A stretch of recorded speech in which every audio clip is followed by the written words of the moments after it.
जय श्री हरि विष्णु भक्तजनों, आप सभी का आपके अपने YouTube चैनल पर स्वागत है। अश्विन माह के कृष्ण पक्ष में आने वाली एकादशी को इंदिरा एकादशी कहते हैं, जो पितृपक्ष के दौरान पड़ती है और पितरों को मोक्ष दिलाने के लिए महत्वपूर्ण मानी जाती है।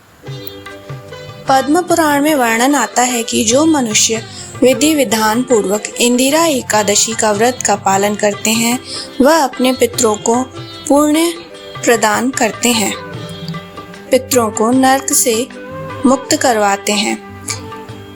इंदिरा एकादशी चातुर्मास के पवित्र 4 मासों में आती है, जब भगवान श्री हरि योग निद्रा में विश्राम कर रहे होते हैं।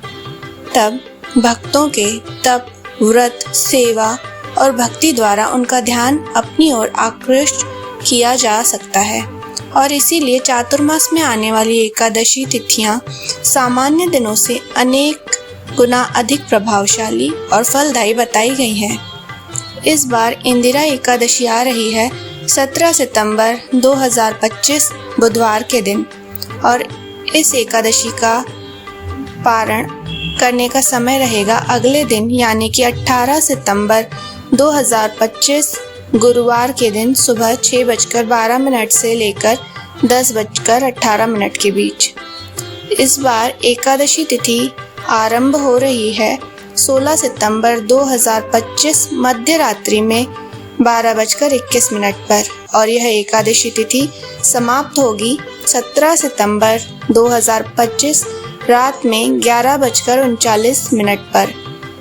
तो इसलिए इस बार इस इंदिरा एकादशी का पालन हम करने जा रहे हैं 17 सितंबर 2025, क्योंकि उदया तिथि के अनुसार इस व्रत का पालन सूर्योदय के समय के अनुसार किया जाता है। इस दिन प्रातः ब्रह्म मुहूर्त का समय रहेगा सुबह 4:33 से लेकर 5:20 के बीच में। इस दिन सूर्योदय होगा सुबह 6:07 पर और सूर्यास्त होगा शाम 6:24 पर। प्रातः काल में भगवान श्री हरि विष्णु की पूजा अर्चना करने का समय रहेगा सुबह 4:57 से लेकर शाम सुबह 6:07 के बीच में और संध्या काल में भगवान श्री हरि की पूजा करने का समय रहेगा शाम 6:24 से लेकर 7:34 के बीच में।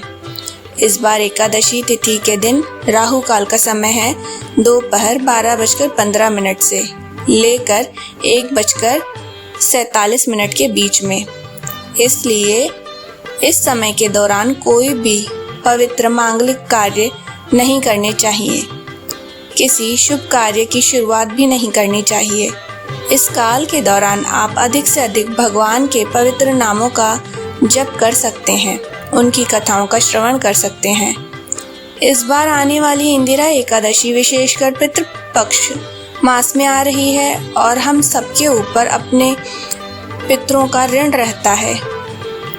ब्रह्म वैवर्त पुराण में कहा गया है कि अगर किसी व्यक्ति के पूर्वज की मृत्यु एकादशी के दिन हुई है, तब उस पर भी उसे एकादशी के दिन श्राद्ध क्रिया नहीं करनी चाहिए, क्योंकि एकादशी के दिन पितृग भी अन्न युक्त भोजन करने से बचते हैं और इसलिए जिनके पितरों ने एकादशी के दिन शरीर त्याग किया है, उन्हें अपने पूर्वजों की श्राद्ध क्रिया द्वादशी पर ही करनी चाहिए या फिर सर्वपितृ अमावस्या वाले दिन। तो यह थी इंदिरा एकादशी के विषय में संपूर्ण जानकारी। आशा करती हूँ यह जानकारी आपको पसंद आई होगी, लाभदायक लगी होगी। अगर आपको यह वीडियो पसंद आया है तो इसे लाइक और शेयर अवश्य करें। चैनल पर नए हैं तो सब्सक्राइब अवश्य करें। इसी तरह की